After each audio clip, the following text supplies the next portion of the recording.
Good afternoon and welcome back to Stories with Don.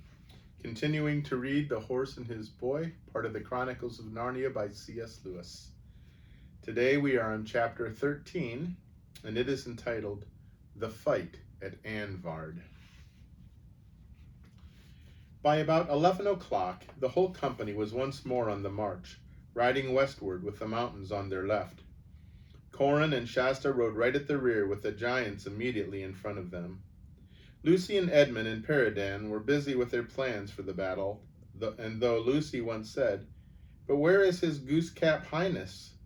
Edmund only replied, "Not in the front, and that's good news enough. Leave well alone." Shasta told Corin most of his adventures and explained that he had learned all his riding from a horse and didn't really know how to use the reins.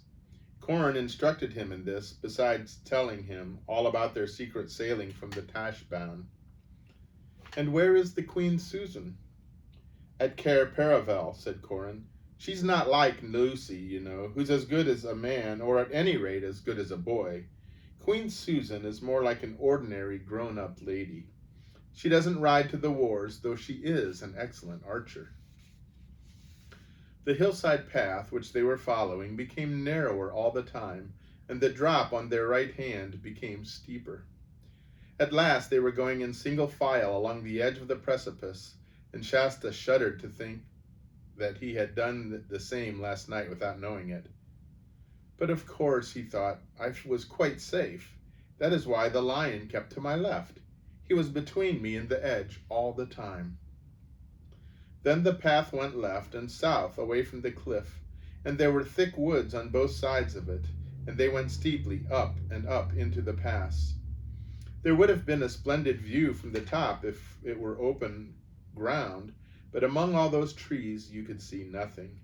Only every now and then some huge pinnacle of rock above the treetops, or an eagle or two wheeling high up in the blue air. "They smell battle," said Corin, pointing at the birds. "They know we're preparing a feed for them." Shasta didn't like this at all. When they had crossed the neck of the pass and came a good deal lower, they reached more open ground, and from here Shasta could see all Archenland, blue and hazy, spread out below him, and even, he thought, a hint of the desert beyond it.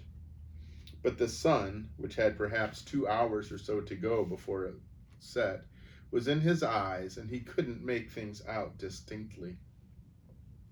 Here the army halted and spread out in a line, and there was a great deal of rearranging.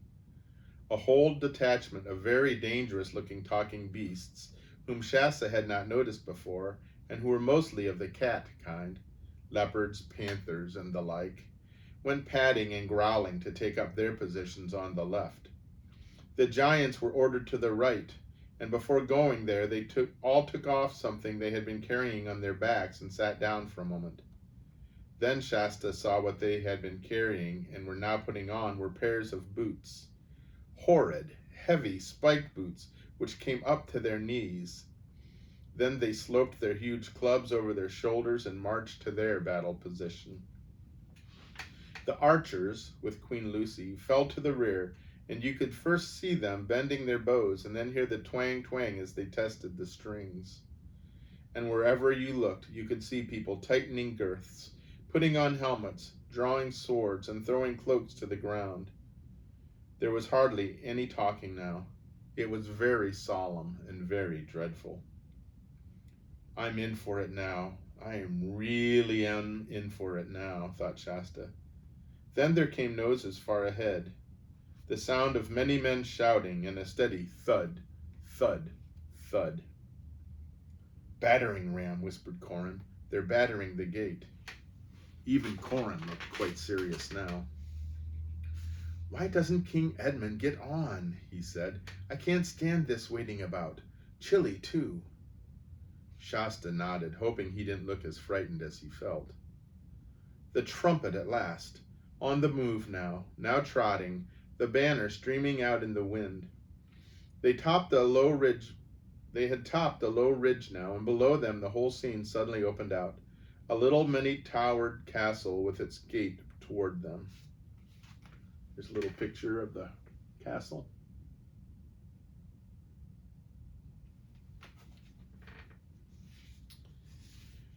No moat, unfortunately, but of course the gates shut and the portcullis down. On the walls they could see, like little white dots, the faces of the defenders. Down below, about 50 of the collarmenes, dismounted, were steadily swinging a great tree trunk against the gate. But at once the scene changed. The main bulk of Rabadash's men had been on foot, ready to assault the gate. But now he had seen the Narnians sweeping down the ridge. There was no doubt these collarmenes were wonderfully trained. It seemed to Shasta only a second before a whole line of the enemy were on horseback again, wheeling around to meet them, swinging toward them. And now a gallop. The ground between the two armies grew less every moment. Faster, faster. All swords out now, all shields up to the nose, all prayers said, all teeth clenched. Shasta was dreadfully frightened, but it suddenly came into his head, if you funk this, you'll funk every battle all your life, now or never. But when at last the two lines met, he had really very little idea of what happened. There was a frightful confusion and an appalling noise. His sword was knocked clean out of his hand pretty soon, and he'd gotten the reins tangled somehow. Then he found himself slipping. Then a spear came straight at him, and as he ducked to avoid it, he rolled right off his horse, bashed his left knuckles terribly against someone else's armor, and then... But it's no use trying to describe the battle from Shasta's point of view. He understood too little of the fight in general, and even of his own part in it. The best way I can tell you what really happened is to take you some miles away to where the hermit of the southern march sat gazing into a smooth pool beneath the spreading tree, with Bree and Hwin and Erebus beside him. For it was in this pool that the hermit looked when he wanted to know what was going on in the world outside the green walls of his hermitage. There, as in a mirror, he could see at certain times what was going on in the streets of cities far farther south than Tashbaan, or what ships were putting into Redhaven at the remote Seven Isles, or what robbers or wild beasts stirred in the great western forest beyond Lantern Waste and Telmar. And all this day he had hardly left his pool, even to eat or drink, for he knew that great events were on foot in Archenland. Erebus and the horses gazed into it too. They could see that it was a magic pool. Instead of reflecting the tree and the sky, it revealed cloudy and colored shapes moving, always moving in its depths. But they could see nothing clearly. The hermit could, and from time to time he told them what he saw. A little while before Shasta rode into his first battle, the hermit had begun speaking like this. I see 1, 2, 3 eagles wheeling in the gap by Stormness Head. One is the oldest of all eagles. He would not be out unless battle was at hand. I see him wheel to and fro, peering down sometimes at Anvard, and sometimes to the east behind Stormness. Ah, I see now what Rabadash and his men have been so busy at all day. They have felled and lopped a great tree, and they are now coming out of the woods carrying it as a ram. They have learned something from the failure of last night's assault. He would have been wiser if he had set his men to making ladders, but it takes too long and he is impatient. Fool that he is. He ought to have ridden back to Tashbaan as soon as the first attack failed, for his whole plan depended on speed and surprise. Now they are bringing their ram into position. King Loon's men are shooting hard from the walls. 5 collarmenes have fallen, but not many will. They have their shields above their heads. Rabadash is giving his orders now. With him are his most trusted lords, fierce Tarkans from the eastern provinces. I can see their faces. There is Corridin of Castle Torment, and Osru, and Chlamish, and Ilgamoth of the Twisted Lip, and a tall Tarkan with a crimson beard. By my mane, my old master Anradin, said Bree. Shh, said Arvis. Now the ram has started. If I could hear as well as I see, what a noise that would make. Stroke after stroke, and no gate can stand it forever. But wait. Something up by Stormness has scared the birds. They're coming out in masses. And wait again. I can't see it yet. Ah, now I can. The whole ridge up on the east is black with horsemen. If only the wind would catch that standard and spread it out. They're over the ridge now, whoever they are. Aha, I've seen the banner now. Narnia, Narnia! It's the Red Lion. They're in full career down the hill now. I can see King Edmund. There's a woman behind among the archers. Oh, what is it? Said Hwin breathlessly. All his cats are dashing out from the left of the line. Cats? Said Aravis. Great cats, leopards and such, said the hermit impatiently. I see. The cats are coming round in a circle to get at the horses of the dismounted men. A good stroke. The Calormene horses are mad with terror already. Now the cats are in among them, but Rabadash has reformed his line and has 100 men in the saddle. They're riding to meet the Narnians. There's only 100 yards between the two lines now. Only 50. I can see King Edmund. I can see the Lord Peredan. There are 2 mere children in the Narnian line. What can the king be about to let them into the battle? Only 10 yards. The lines have met. The giants on the Narnian right are doing wonders, but one's down, shot through the eye, I suppose. The center's all a muddle. I can see more on the left. There are the 2 boys again. Lion alive! One is Prince Corin. The other, like him, is 2 peas. It's your little Shasta. Corin is fighting like a man. He's killed a Calormene. I can see a bit of the center now. Rabadash and Edmund almost met then, but the press has separated them. What about Shasta? Said Aravis. Oh, the fool, groaned the hermit. Poor brave little fool. He knows nothing about this work. He's making no use at all of his shield. His whole side's exposed. He hasn't the faintest idea what to do with his sword. Oh, he's remembered it now. He's waving it wildly about. Nearly cut his own pony's head off, and he will in a moment if he's not careful. It's been knocked out of his hand now. It's mere murder sending a child into the battle. He can't live 5 minutes. Duck, you fool. Oh, he's down. Killed? Asked 3 voices breathlessly. How can I tell? Said the hermit. The cats have done their work. All the riderless horses are dead or escaped now. No retreat for the Calormenes on them. Now the cats are turning back into the main battle. They're leaping on the ram's men. The ram is down. Oh, good, good. The gates are opening from the inside. There's going to be a sortie. The first 3 are out. It's King Lune in the middle, the brothers Dar and Darin on each side of him. Behind them are Tran and Shar and Cole and his brother Colin. There are 10, 20, nearly 30 of them out by now. The Calormen line is being forced back upon them.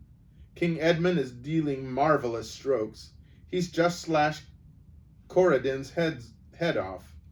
Lots of Calormenes have thrown down their arms and are running for the woods. Those that remain are hard pressed. The giants are closing in on the right, cats on the left, King Lune from their rear. The Calormenes are a little knot now, fighting back to back. Your Tarkan's down, Bree. Lune and Azru are fighting hand to hand, and the king looks like winning. The king is keeping it up well. The king has won. Azru's down. King Edmund's down. No, he's up again. He's at it with Rabadash. They're fighting in the very gate of the castle. Several Calormenes have surrendered. Darin has killed Ilgamuth. I can't see what's happened to Rabadash. I think he's dead, leaning against the castle wall, but I don't know. Chlamish and King Edmund are still fighting, but the battle is over everywhere else. Chlamish has surrendered. The battle is over. The Calormenes are utterly defeated.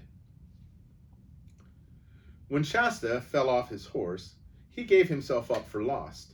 But horses, even in battle, tread on human beings very much less than you would suppose.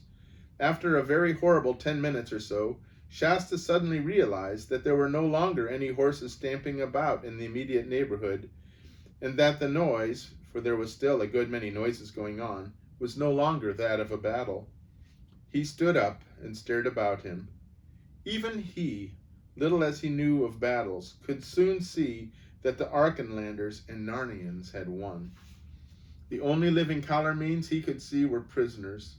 The castle gates were wide open, and King Lune and King Edmund were shaking hands across the battering ram. From the circle of lords and warriors around them, there arose a sound of breathless and excited but obviously cheerful conversation. And then, suddenly, it all united and swelled into a great roar of laughter. Shasta picked himself up, feeling uncommonly stiff, and ran toward the sound to see what the joke was. A very curious sight met his eyes. The unfortunate Rabadash appeared to be suspended from the castle walls. His feet, which were about 2 feet from the ground, were kicking wildly. His chain shirt was somehow hitched up so that it was horribly tight under his arms and came halfway up over his face. In fact, he looks just as a man looks if you catch him in the very act of getting into a stiff shirt that is a little too small for him. As far as could be made out afterward, and you may be sure the story was well talked over many a day, what had happened was something like this.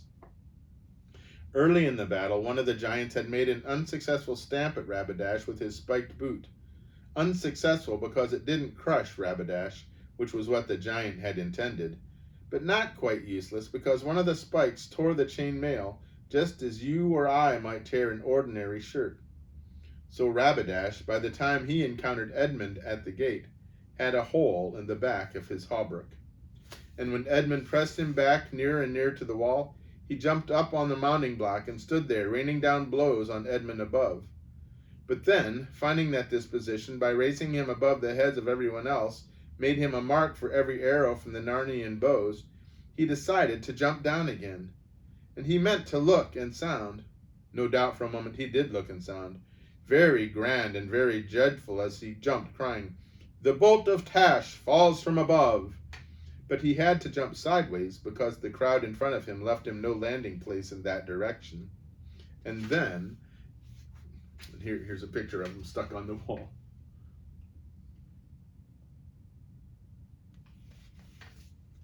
And then, in the neatest way you could wish, with the tear in the back of his hauberk cut on a hook in the wall. Ages ago, this hook had a ring in it for tying horses to. And there he found himself, like a piece of washing hung up to dry, with everyone laughing at him. "Let me down, Edmund," howled Rabadash. "Let me down and fight me like a king and a man. Or if you are too great a coward to do that, kill me at once." "Certainly," began King Edmund, but King Lune intervened. "By your majesty's good leave," said King Lune to Edmund, "not so." Then turning to Rabadash, he said, "Your Royal Highness, if you had given that challenge a week ago, I'll answer for it. If you had given that challenge a week ago, I'll answer for it there was no one in King Edmund's dominion, from the High King down to the smallest talking mouse, who would have refused it. But by attacking our castle of Anvard in time of peace, without defiance sent, you have proved yourself no knight, but a traitor, and one rather to be whipped by the hangman than be suffered to cross sword with any person of honor. Take him down, bind him, and carry him within till our pleasure is further known." Strong hands wrenched Rabadash's sword from him, and he was carried away into the castle shouting, threatening, cursing, and even crying. For though he could have faced torture, he couldn't bear being made ridiculous. In Tashban, everyone had always taken him seriously. At that moment, Corinne ran up to Shasta, seized his hand, and started dragging him toward King Lune. "Here he is, father, here he is," cried Corinne. "Aye, and here thou art at last," said the king in a very gruff voice, "and hast been in the battle, clean contrary to your obedience, a boy to break a father's heart. At your age, a rod to your breech were fitter than a sword in your fist. Ha!" But everyone, including Corin, could see that the king was very proud of him. "Chide him no more, sire, if it please you," said Lord Darren. His Highness would not be your son if he did not inherit your conditions. It would grieve your Majesty more if he had to be reproved for the opposite fault. Well, well, grumbled the king, we'll pass it over this time. And now, what came next surprised Shasta as much as anything that had ever happened to him in his life. He found himself suddenly embraced in a bear-like hug by King Loon and kissed on both cheeks. Then the king set him down again and said, Stand here together, boys, and let all the court see you. Hold up your heads. Now, gentlemen, look on them both. Has any man any doubts? And still Shasta could not understand why everyone stared at him and at Corin, nor what all the cheering was about. And that ends that chapter. And let's see, we have 2 chapters to go. So, I hope you're enjoying it. It's been a good book so far. We'll have to see how it ends. I think there's still a couple surprises to go. Anyway, I hope you can enjoy the rest of this day. It looks another nice one. I don't know what's going on. We've had a lot of nice days in a row here. I know I'm enjoying them. And I hope you stay well, and may God bless you. Goodbye.